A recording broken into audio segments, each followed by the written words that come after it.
Yang tidak dikehendaki oleh Allah terjadi, pasti tidak akan terjadi.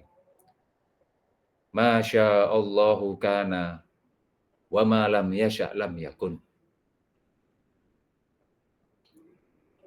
Mendengar jawaban dari sang putra tercinta, Nabiullah Ibrahim alaihissalam lantas menciumnya dengan penuh kasih sayang sembari menangis terharu dan mengatakan kepada Nabiullah Ismail, "Ni'mal aunu anta ya bunayya ala amrillah. Ni'mal aunu anta ya bunayya ala amrillah." Engkaulah sebaik-baik penolong bagiku untuk menjalankan perintah Allah, wahai duhai putraku yang saya sayangi.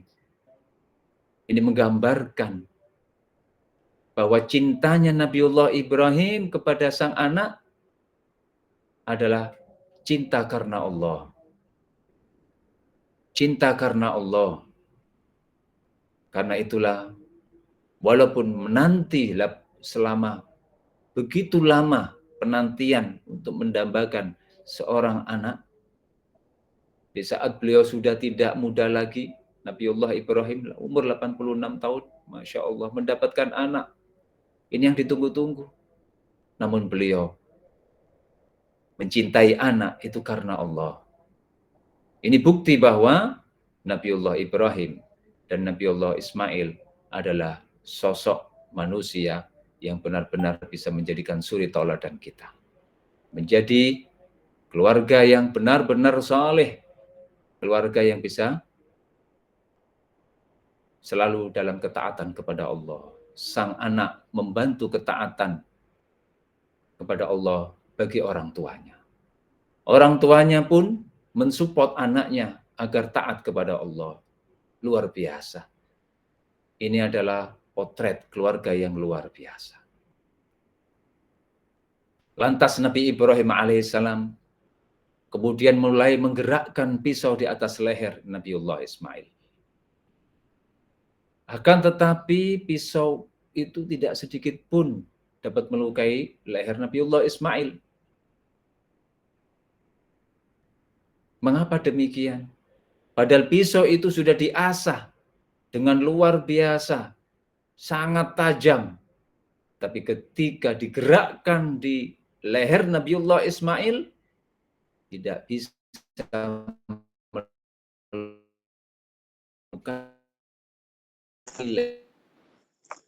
Nabiullah. Pencipta segala sesuatu itu adalah Allah Subhanahu wa Ta'ala.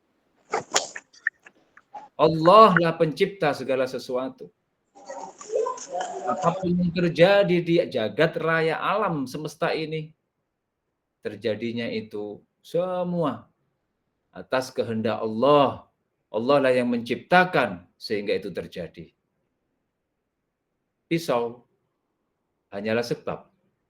Pisau hanyalah sesuatu yang menjadikan sebab terpotongnya sesuatu lagi. Jika Allah tidak menghendaki pisau itu yang tajam bisa memotong sesuatu, maka tentu pisau dengan ketajamannya yang memiliki sifat bisa memotong sesuatu, tidak akan bisa terpotong sesuatu itu.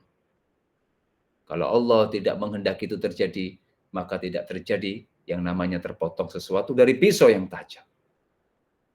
Tapi kalau Allah menghendaki pisau itu bisa memotong sesuatu, maka terpotonglah sesuatu itu sebab pisau. Karena itu maka kita wajib yakini pencipta segala sesuatu adalah Allah Subhanahu wa Ta'ala. Ya. Karena tiada pencipta kecuali Allah Subhanahu wa Ta'ala. Sebab pun tidak bisa menciptakan akibat. Pisau adalah sebab terpotongnya sesuatu. Dalam peristiwa ini, membuat kita tambah kuat keyakinan, keimanan kita pada Allah. Bahwa Allah lah pencipta segala sesuatu. Pisau yang tajam, sudah diasah begitu tajam, ya, meskipun dia menjadi sebab sesuatu yang terpotong sebab itu, ketika digerakkan di atas leher Nabiullah Ismail, tidak sedikit pun terluka Nabiullah Ismail. Ya, pisau tidak dapat menciptakan terpotongnya leher Nabi Ismail. Karena sebab maupun akibat keduanya adalah ciptaan Allah Subhanahu wa taala. Para hadirin hadirat yang dimuliakan oleh Allah. Berkat takwa, sabar, tawakal, serta ketundukan yang total ditunjukkan oleh Nabiullah Ibrahim dan Nabi Ismail. Allah kemudian memberikan jalan keluar atas kesabaran beliau berdua. Mengganti Nabiullah Ismail dengan seekor domba jantan yang besar dan berwarna putih yang dibawa malaikat Jibril dari surga. Allah Ta'ala berfirman, Inna hadza lahuwal bala'ul mubin wa fadainahu bidzibhin azim. Surah As-Saffat 106 dan sampai 107. Sesungguhnya ini benar-benar suatu ujian yang nyata dan kami tebus Ismail dengan seekor sembelihan yang agung. Ma'asyiral muslimin, para hadirin hadirat yang dimuliakan oleh Allah. Tentunya apa yang dicontohkan oleh Nabi Ibrahim dan Nabi Ismail ketika diuji oleh Allah dengan ujian sangat berat, mereka tetap konsisten, takwa, sabar, tawakal, teguh hati, pasrah, tunduk total kepada perintah Allah Subhanahu wa taala. Maka jika kita dalam hidup kita ini ada ketakwaan, ada kesabaran, ada ketawakalan, keteguhan hati menjalankan perintah Allah dan ketundukan yang total kepada Allah, tentu insya Allah Allah akan memberi jalan keluar dari masalah-masalah yang kita hadapi. Allah akan memberi pertolongan dari kesulitan-kesulitan yang kita hadapi. Sulit bisa menjadi mudah karena sabar. Ya. Semua pasti ada hikmahnya, karena itulah maka dengan jalan sabar tawakal atas semua permasalahan yang ada di muka bumi ini, insya Allah akan terselesaikan. Nah, hikmah dari cerita peristiwa yang menimpa Nabiullah Ismail adalah sekali lagi pelajaran hidup yang sangat luar biasa. Para hadirin yang dimuliakan oleh Allah, berbicara dengan atas nama kurban, berkurban, kalau ditanya apa hukumnya kurban? Kurban hukumnya adalah sunnah. Berkurban hukumnya sunnah. Berdasarkan hadis riwayat Anas, bahwa Rasulullah Shallallahu Alaihi Wasallam berkurban dengan 2 domba jantan. Anas berkata, dan aku pun berkurban dengan 2 domba jantan. Hukum berkurban sunnah bukan wajib. Maka nanti kalau kita berkurban pada tanggal 10, 11, 12, 13, antara itu kita berkurban, maka ini adalah sunnah, hukumnya bukan wajib. Berdasarkan sebuah hadis yang diriwayatkan oleh Imam Muslim, idza ra'aitum hilala dzulhijjah wa arada ahadukum ayyudhiya falyumsik min sya'arihi wa azfarihi. Jika kalian telah melihat hilal Dzulhijjah dan salah seorang dari kalian ingin berkurban, maka hendaklah ia menahan diri dari memotong rambut dan kukunya. Bulan Dzulhijjah sebentar lagi. kita di penghujung bulan Dzulqa'dah. Ketika nanti di tanggal 29 bulan Dzulqa'dah nampak hilal bulan Dzulhijjah, awal bulan Dzulhijjah, maka berarti esok harinya itu adalah tanggal 1 Dzulhijjah.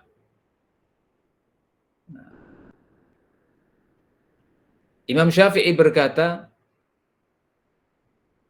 dalil ini di atas merupakan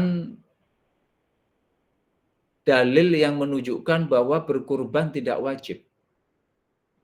Karena dalam hadis ini Rasulullah mengatakan wa arada, dan ini menunjukkan bahwa beliau menggantungkan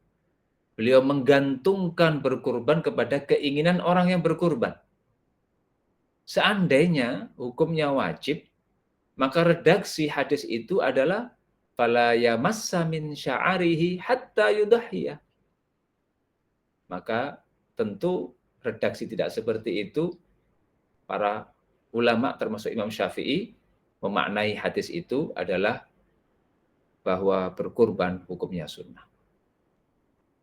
Diriwayatkan secara sahih dari sahabat Abu Bakar dan Umar ibnul Khattab bahwa mereka berdua tidak berkurban karena takut orang-orang meyakini bahwa berkurban adalah wajib. Jadi beliau pernah tidak berkurban. Kenapa? Karena takut diyakini oleh orang bahwa berkurban itu adalah wajib. Karena memang hukumnya adalah sunnah. Hal ini juga diriwayatkan oleh Al-Baihaqi dengan sanadnya dari Ibnu Abbas dan Abu Mas'ud Al-Badri.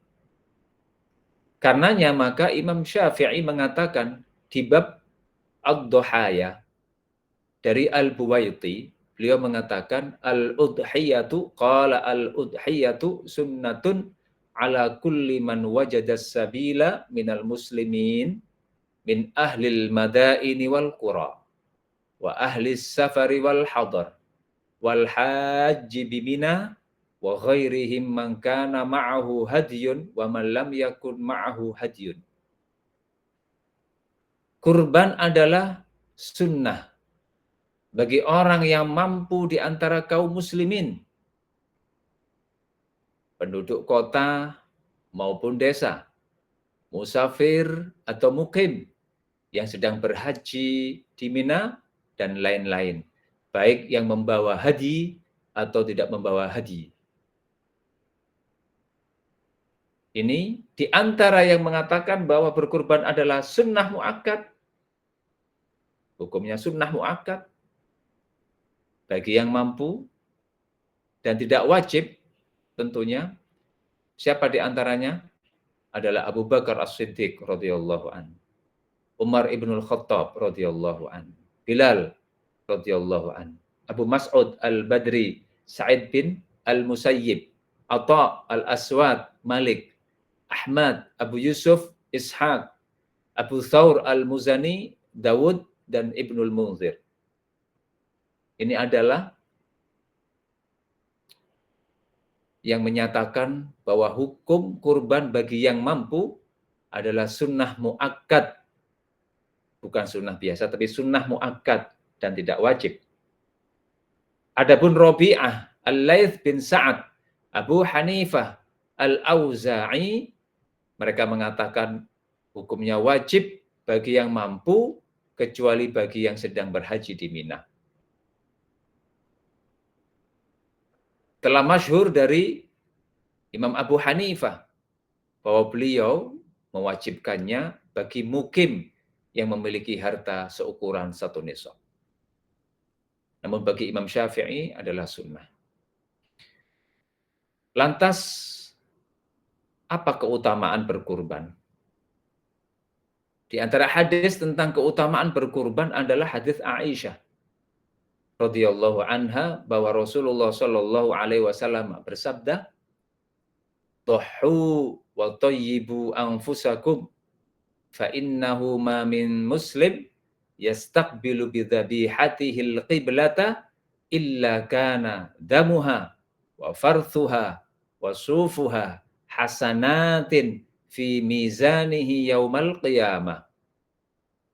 Berkurbanlah, kata Rasulullah, dan bersihkan diri kalian, karena tidaklah ada seorang muslim yang menghadapkan sembelihannya ke kiblat kecuali darah binatang tersebut, makanan yang ada dalam perutnya dan bulunya adalah kebaikan baginya dalam timbangan amalnya di hari kiamat kelak. Sementara hadis yang mungkin diriwayatkan oleh sebagian orang yang katanya man wajada sa'atan li ayyudhiyya falam yudahi fala yahdur musallana. Barang siapa katanya memiliki kelebihan harta kemampuan untuk berkorban, lalu ia tidak berkorban, maka jangan menghadiri tempat sholat kita. Hadis ini dinilai tidak sabit sebagaimana disebutkan oleh Imam An-Nawawi dalam kitab Al-Majmu'. Begitu besar faedah keutamaan berkorban. Dari mulai darah dari hewan kurban itu ketika disembelih, ya, berkorban, disembelih, maka darahnya itu semua kelak di akhirat akan mendapatkan kita pahala, timbangan seukuran itu. Ya. Makanan yang ada di dalam perut yang saat itu hewan tersebut sedang disembelih pun itu menjadi timbangan nanti, mendapatkan pahala kita. Ya. Dan juga bulu-bulu begitu banyak jumlahnya, dan itu kita akan dapatkan pahala. Jadi pahalanya sungguh sangat besar, banyak sekali. Maka bagi orang yang memiliki kecukupan, memiliki keluangan rezeki, kelebihan rezeki, tidak ada salahnya untuk berkorban. Berkorban sunnah ini. Ya. Karena pahalanya begitu besar.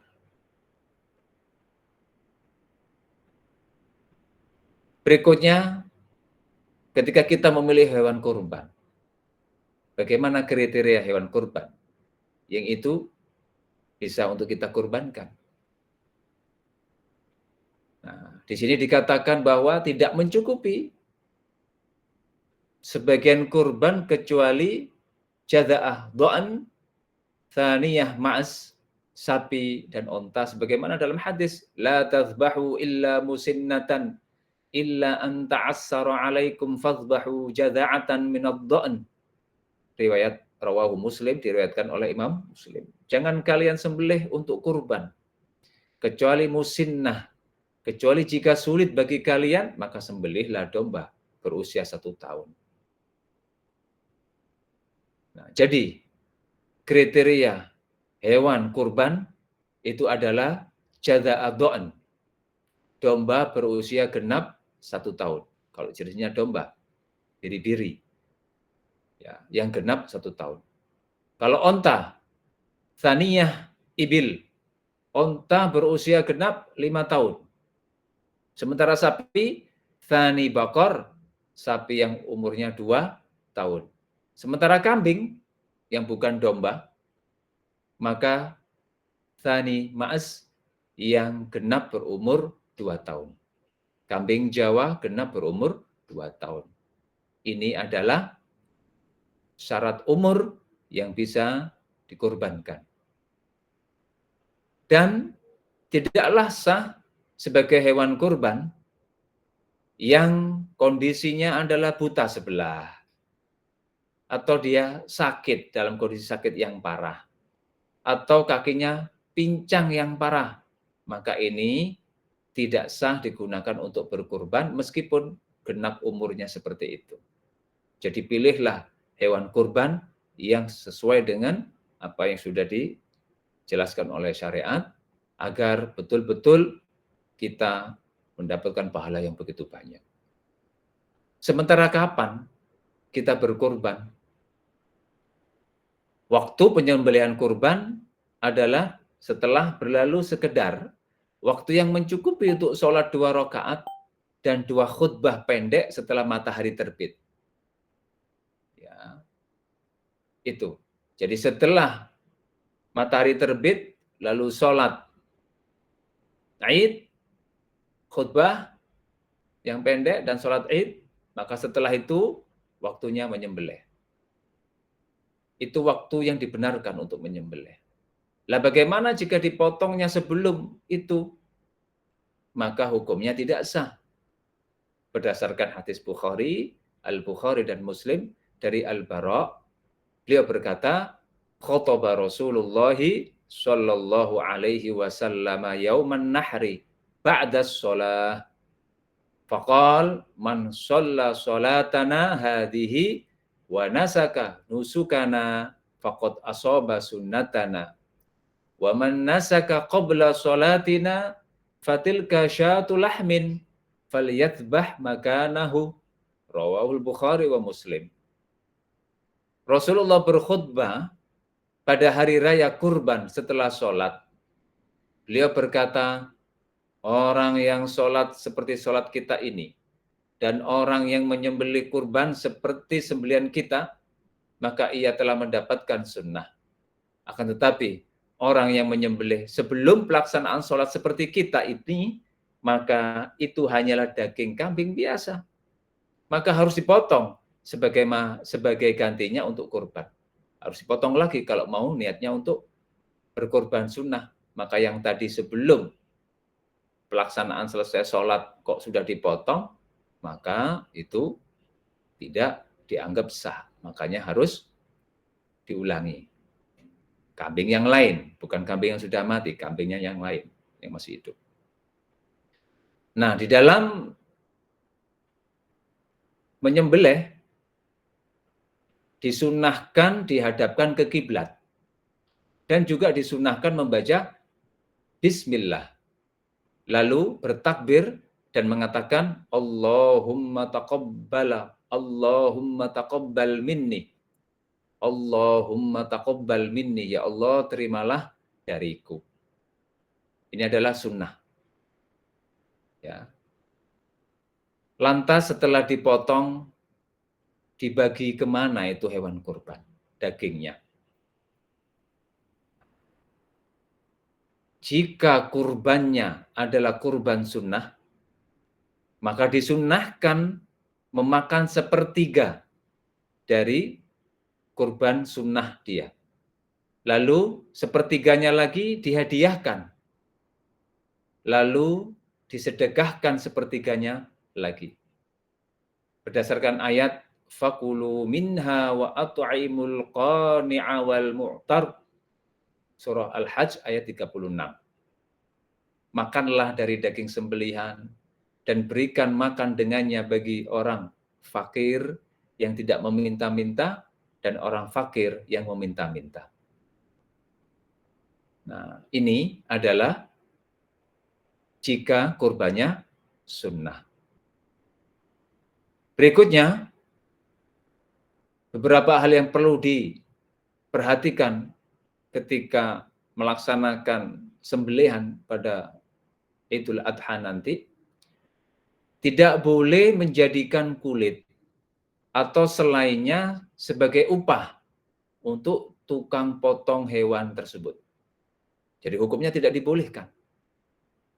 Kulit atau kepala atau ekor, lalu ini dijadikan upah untuk yang motong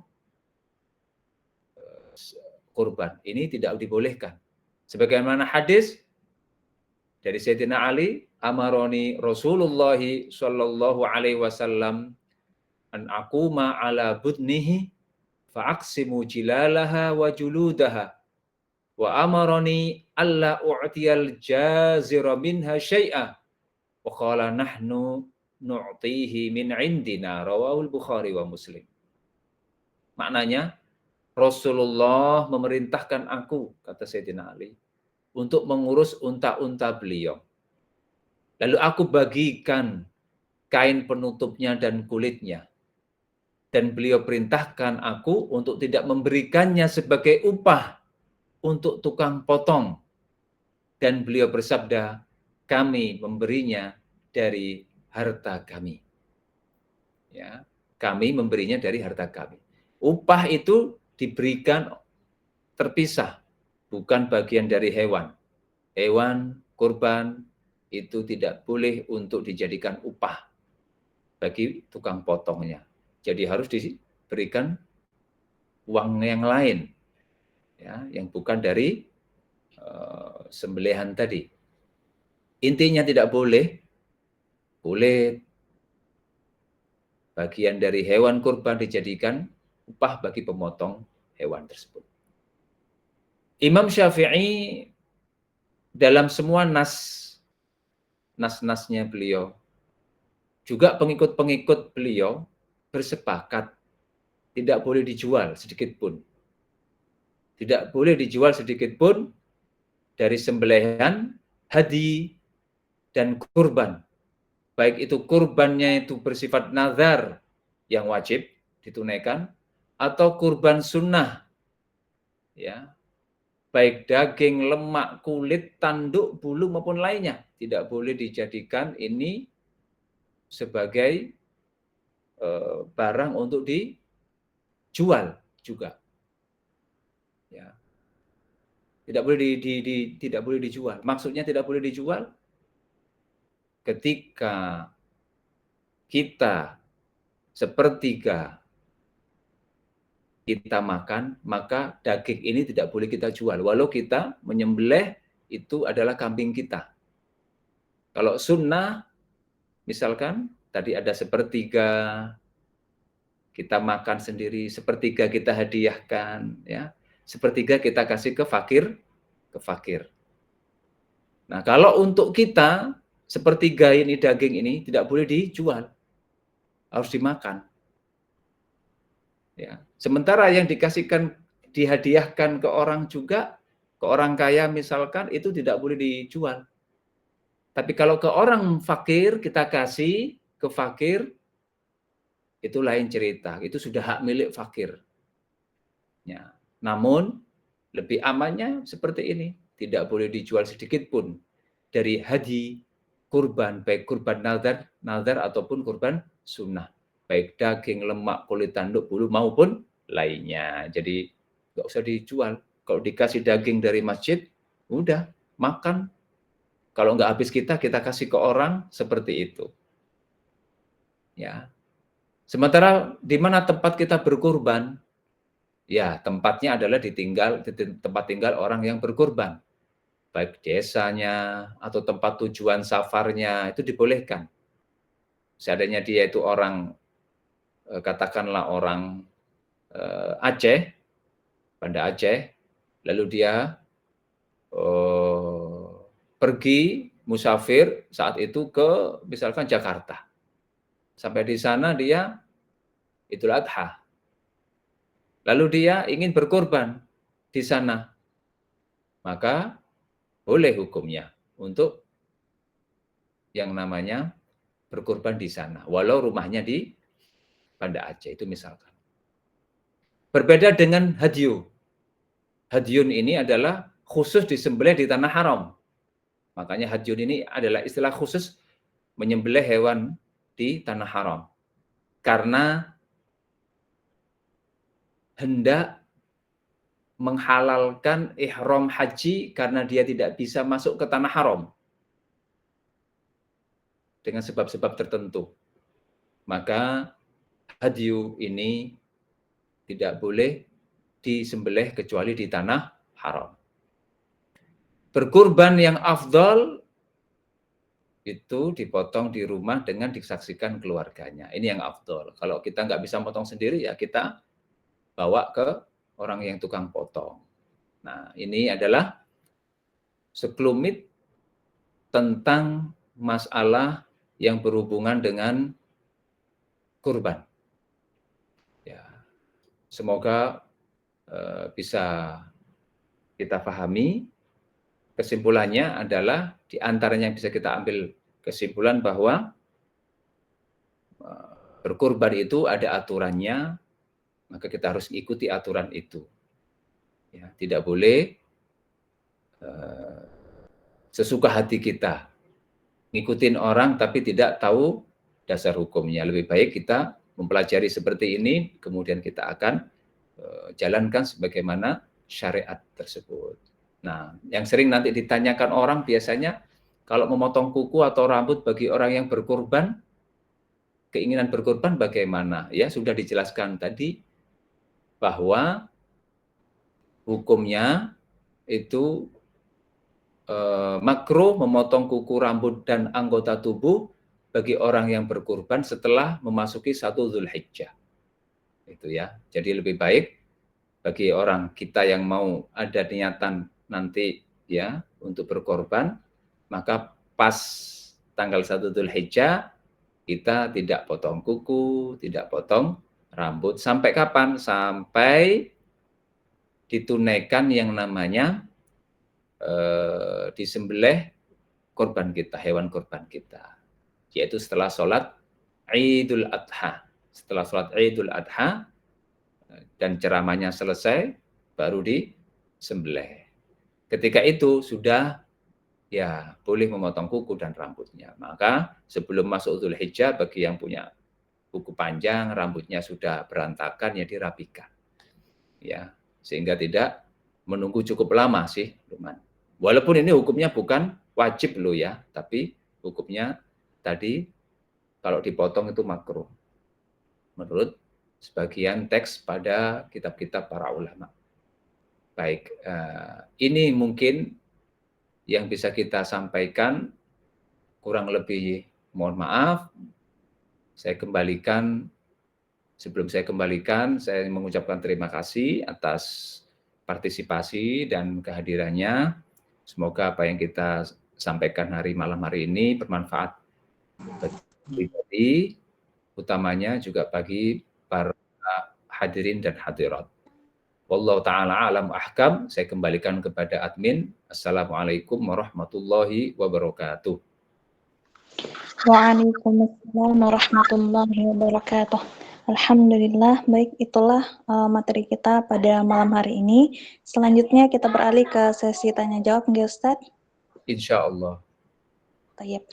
Baik, dipersilakan kepada seluruh peserta, jika ada yang mau ditanyakan bisa dengan menuliskannya di kolom chat atau bisa dengan menekan tombol raise hand untuk bertanya langsung kepada guru kita. Silahkan Saudara Muhammad Fadel, jika ada yang mau ditanyakan silahkan. Assalamualaikum warahmatullahi wabarakatuh. Saya mohon Fadel ingin bertanya.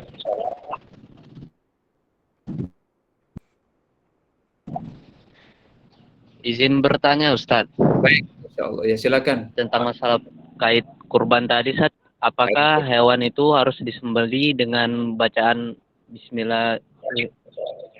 Bismillah. Halo. Izin bertanya, Ustadz. Apakah hewan itu harus disembelih dengan menyebut nama Allah, Ustadz? Baik. Baik, terima kasih. Halo, Ustadz. Ya, halo. Bisa didengar suara saya? Apakah hewan tersebut harus disembelih dengan Baik, bisa ditangkap pertanyaannya. Terima kasih kepada Saudara Muhammad Fadil.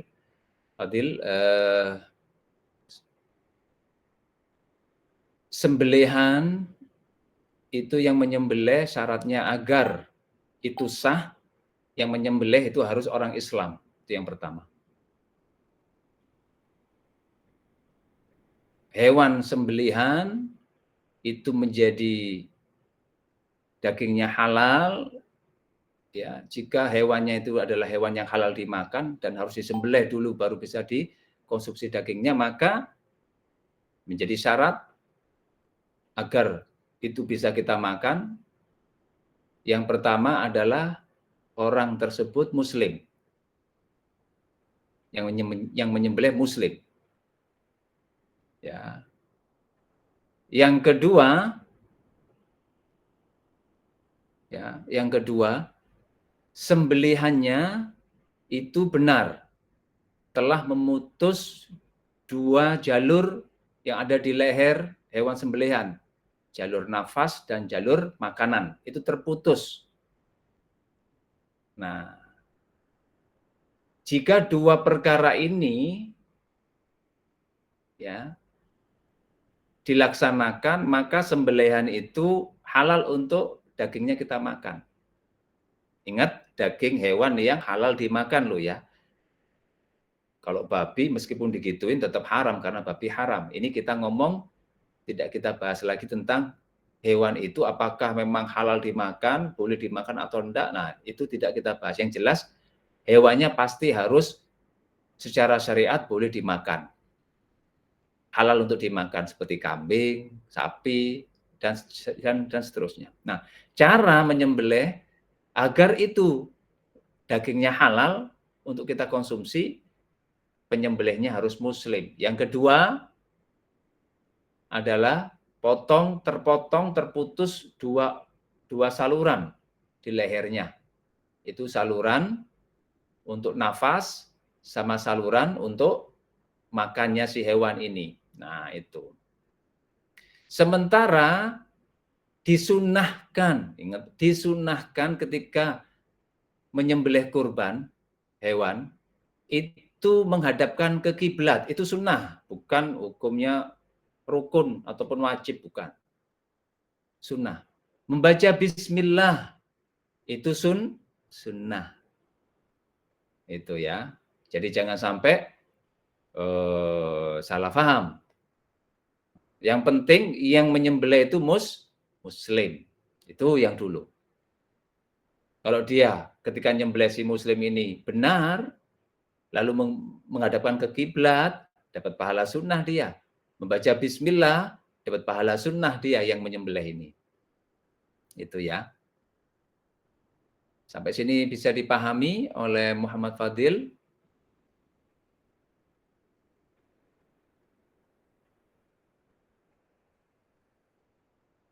Bagaimana Bapak Muhammad Fadil? Bisa dipahami?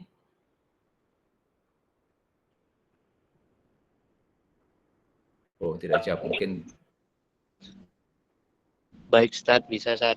Bisa ya? Oke, jadi bismillah itu sunnah. Ya, kemudian menghadapkan kiblat itu sunnah. Yang harus ditempuh adalah penyembelihnya itu muslim, itu harus. Kalau penyembelihnya bukan muslim, orang kafir, orang murtad, maka sembelihannya itu adalah bangkai, tidak bisa dimakan oleh kita. Itu ya. Dan juga setelah muslim penyembelihnya harus benar. Dua jalur yang ada di hewan itu terputus, baik jalur makanan atau jalur udara itu terputus. Tidak boleh mati sebab terputus salah satu. Matinya itu sebabnya diantaranya putus dua jalur ini lalu dia mati. Maka itu halal dimakan. Tapi kalau putus satu, yang satunya masih ada, wah ini matinya bukan gara-gara itu. Maka bangkai dia. Walau yang nyembelih muslim. Walau menggunakan bismillah sunnahnya. Walau dihadapkan kiblat. Tapi kalau tidak terputus dua-duanya, itu bangkai. Itu ya. Jadi harus diikuti dua syarat tadi. Oke, terima kasih. Ya, silakan Ibu Sri Haryanti. Silakan Nur Jannah. Ya baik Ustadz, ini mungkin kita baca yang di kolom chat dulu Ustadz. Boleh. Apa gimana? Ya, kita baca satu dulu dari kolom chat, baru nanti kita ke Ibu. Nah, ini dari saudari Septiani Ustadz, bertanya, Assalamualaikum Ustadz, izin bertanya, semisal pemotong hewan kurban dan panitia mendapat jatah, itu apa sama dengan membayar untuk pemotong dan panitia Ustadz? Lalu jika itu jatah, apakah bisa diperjualbelikan atau enggak Ustadz? Kalau sudah mengikuti kajian tadi, insya Allah paham. Jadi tidak diperkenankan untuk menjadikan hewan kurban itu bagiannya menjadi upah para pekerja atau upah pemotong. Tapi kalau yang bekerja nanti mendapatkan itu tidak masalah. Karena itu bukan upah. Itu bukan upah. Kenapa? Karena kurban sunnah itu sepertiga itu didapatkan, diambil oleh pemiliknya, sepertiganya lagi dihadiahkan oleh sang pemiliknya, ke orang lain, walau orang kaya, sepertiganya lagi diberikan ke fakir. Nah, panitia itu posisinya adalah sebagai pemegang wakalah. Sebagai pemegang wakalah. Yang perlu dihati-hati, tidak boleh panitianya ngambil langsung untuk dimasak tanpa seizin yang punya. Karena panitia ini hanya menjalankan tugas sebagai memotong, ya, membagi-bagi, dan ini tetap miliknya siapa? Milik orang yang punya kurban. Maka daripada itu, maka harus ya disampaikan pada yang punya kurban-kurban ini, nanti ini dibagikan, ditanya dulu sama pemiliknya. Nah, ini nanti bagaimana kurbannya? Ini akan kita bagikan. Bagaimana menurut? Boleh? Boleh. Dibagikan semua kurban? Ya, mungkin dia mengatakan, saya minta sekian. Jangan dibilang, oh jangan, itu milik dia. Ya kasih. Ya, panitia itu hanya bantu sifatnya. Ya silakan. Gitu. Dan tidak boleh ngambil si panitia lalu di atas namakan ini kan upah saya. Oh enggak boleh. Tidak boleh mengambil bagian dari hewan kurban, ya, walaupun itu sunnah, tidak boleh diambil untuk sebagai upah, baik untuk pemotongnya atau panitianya. Jadi panitia bagaimana? Panitia akan mendapatkan tentunya dari pembagian ini semua. Bahkan pemotongnya bisa jadi dapat bukan karena upah, memang hadiah itu. Hadiah dari siapa? Hadiah dari yang memiliki hewan itu. Yang paling penting hati-hati. Kalau itu panitia, dia bukan pemilik hewan, jangan sembarangan ngambil dagingnya lalu dimasak tanpa seizin yang punya daging. Ini yang harus dihati-hati.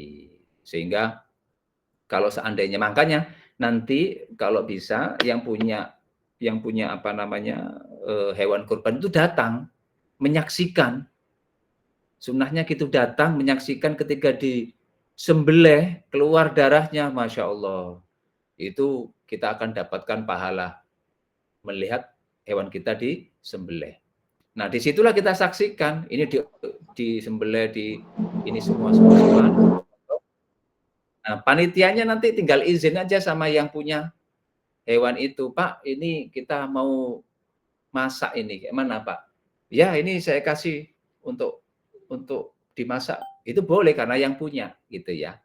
Jangan sampai ada anggapan itu sebagai upah, nggak boleh. Intinya upah tidak boleh. Lalu tadi dikatakan tidak boleh dijual belikan kan? Nah, kalau sudah untuk panitia dikasih oleh yang punya, itu jangan dijual belikan, ya harus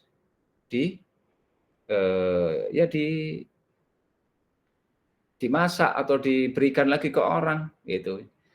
Kalau memang nggak kasihkan ke orang gitu. Seperti itu. Jadi untuk menghindari hal-hal yang tidak diinginkan, tidak boleh diperjualbelikan sebagaimana yang tadi sudah dijelaskan hukumnya. Di sini dikatakan bahwa tidak boleh jadi upah, juga Imam Syafi'i dan para pengikutnya menyatakan bahwa tidak boleh dijual sedikit pun dari hadyu, kurban, baik kurban nazar, tidak boleh dijual belikan. Tidak boleh dijual, gitu ya. Daging-dagingnya, lemaknya, kulitnya, tanduknya, bulunya, dan lainnya tidak boleh dijual. Semoga bisa dipahami penjelasannya. Ya. Ya, baik. Silakan Mbak Sri. Assalamualaikum Ustadz, maaf, ini saya suaminya Sri, kebetulan kami dengar dengan salurannya sama-sama nih Ustadz. Ya, baik Pak Aswan, silakan Pak. Ya, maaf Ustadz, mungkin pertanyaannya nih ya agak lama juga ada pernah tanya, tapi masih ada rasa was-was juga. Jadi gini Ustadz, dulu orang tua saya punya tabungan Ustadz. Semasa beliau masih hidup, beliau punya tabungan. Bahwa beliau pernah menyampaikan, nanti kalau saya sudah tidak ada, tabungan ini bolehlah dipakai buat untuk berkurban beliau gitu. Jadi kan sekarang orang tua saya sudah tidak ada lagi, Ustaz. Itu gimana, Ustaz? Apakah itu dianggap nazar kurban atau gimana ini ya, Ustaz? Hukumnya, Ustaz. ya. Ya, hukumnya gimana, Ustaz? Iya. Cuma itu aja, Ustaz. Baik, Terima kasih, Ustaz. Assalamualaikum. Waalaikumsalam warahmatullahi wabarakatuh. Ya. Ya, itu termasuk wasiat ya, wasiat dari orang yang punya harta lalu meninggal, ada wasiatnya. Ya, wasiat yang itu sifatnya tidak bertentangan dengan syariat, maka harus dilaksanakan wasiat itu. Itu yang pertama. Adapun nanti apakah itu jatuhnya sunnah atau itu wajib nazar. Nah, kalau nazar itu biasanya harus ada kata-kata saya bernazar. Tapi ini akan saya coba kaji ulang lagi. Karena saya belum pernah mendengar hukum ini. Insya Allah akan saya coba kaji ulang, murojaah kembali, ya. Apa hukumnya insya Allah. Apalagi Pak Aswan nanti insya Allah akan jumpa sama saya di sekitar sini insya Allah. Jadi hukumnya harus ditunaikan, tetapi menjadi pertanyaan apakah itu kategorinya sunnah atau menjadi wajib. Nah, karena ini ada hubungannya dengan nanti pembagian dagingnya, ya, pembagian dagingnya. Itu nanti insya Allah saya coba pelajari kembali, ya. Saya coba pelajari kembali, insya Allah. Jadi itu Pak Aswan. Mohon maaf belum sempat, belum bisa memberikan jawaban yang jelas, tuntas. Baik, Ustaz. Terima kasih, Ustaz. Sama-sama. Baik, ini ada yang bertanya lagi, Ustadz. Bagaimana hukumnya jika suatu desa mempunyai kebiasaan memasak sebagian daging kurban di masjid untuk dimakan bersama, tapi daging kurbannya itu belum dibagikan, Ustadz? Itu gimana, Ustadz? Belum dibagikan ya? Ya, intinya kembali lagi tadi, panitia ini adalah kalau dia hanya panitia, bukan pemilik hewan kurban, maka daging kurban tersebut bukan miliknya panitia. Sekali lagi, panitia itu adalah ya sifatnya hanya menjalankan amanah untuk menyembelih dan membagikan itu. Dan hewan kurban itu bukan hewan kurban panitia. Jika memang panitia bukan termasuk yang berkorban, gitu ya. Jadi lebih baik, lebih amannya ketika para pekurban nanti itu datang hadir di tempat di mana disembelih, maka tidak ada salahnya untuk minta izin sebenarnya untuk dimasak. Tentu kalau sudah diizinkan dan memang sudah para pekurban ini sudah menganggap itu nggak apa-apa, ya hukumnya menjadi tidak apa-apa, begitu ya, karena sudah dapat ridho dari yang punya hewan kurban ini. Maka dari itu harus dipastikan, lebih amannya kita pastikan dulu kepada orang yang punya kurban ini. Kalau saya biasanya ketika saya berkurban, saya akan hadir, lalu kemudian ada orang yang ingin masak gitu, lalu kurban saya yang sudah dipotong-potong, saya bilang, ini masak, saya bilang gitu, ini tolong dimasak untuk panitia. Karena ini milik saya, maka saya punya hak untuk mengambil dan memberikan. Tolong ini dimasak untuk kita semua, boleh, untuk panitia dan yang hadir di sini. Nah, saya begitu. Kenapa? Karena menghindari dari hal-hal yang tidak diperkenankan oleh syariat tadi. Jadi gimana yang sudah kayak gitu? Ya alangkah baiknya untuk minta izin kepada pemiliknya, pemilik hewan kurban itu. Siapa tahu tidak tidak diberi izin kan, ya memang itu haknya yang punya korban kan. Karena itu ya, jadi harus ya lebih baik dimintakan izin aja. Itu adalah hal yang paling aman, dimintakan izin. Ya, itu.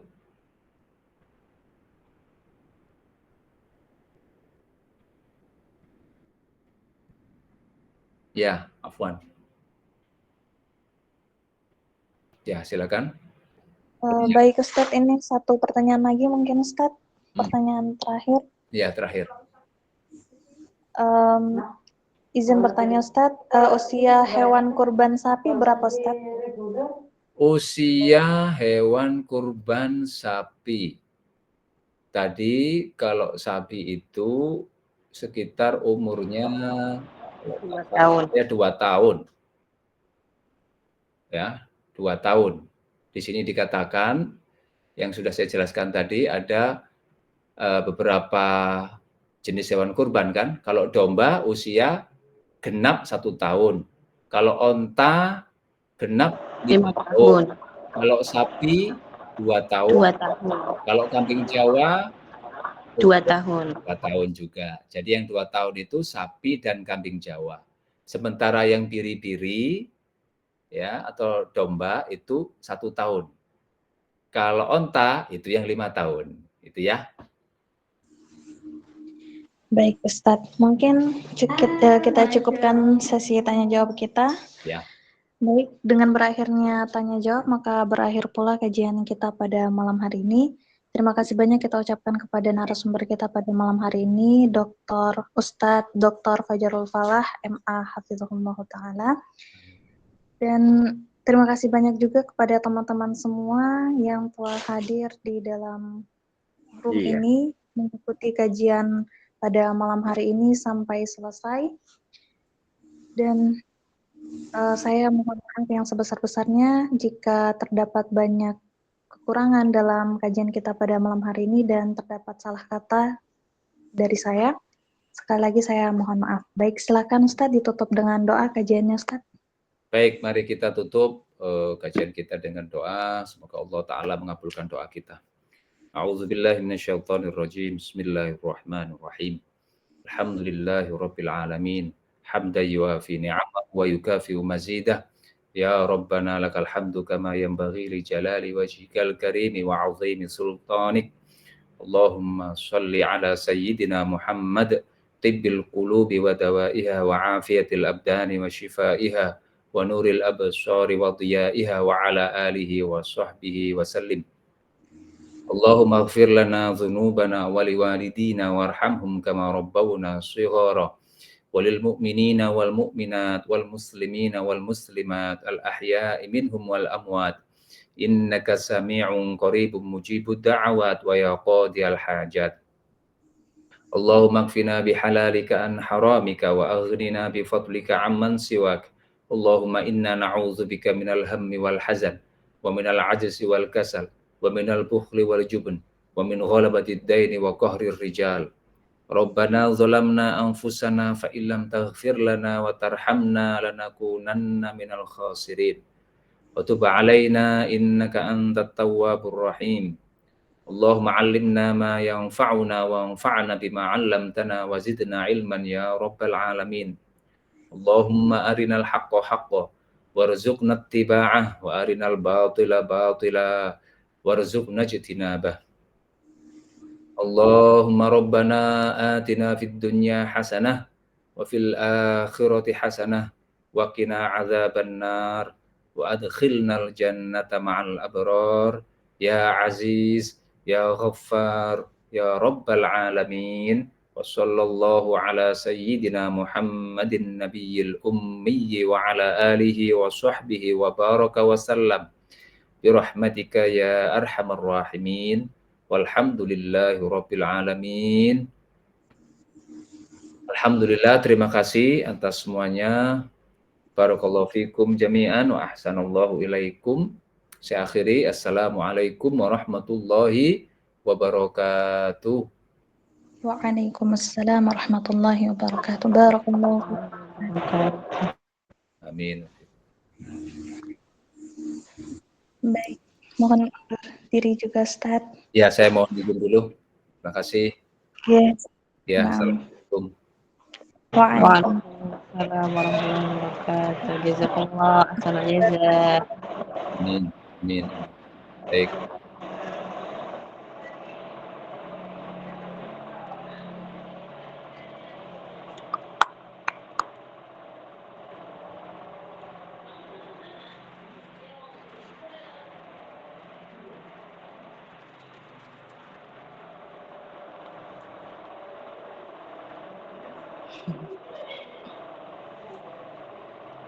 Assalamualaikum.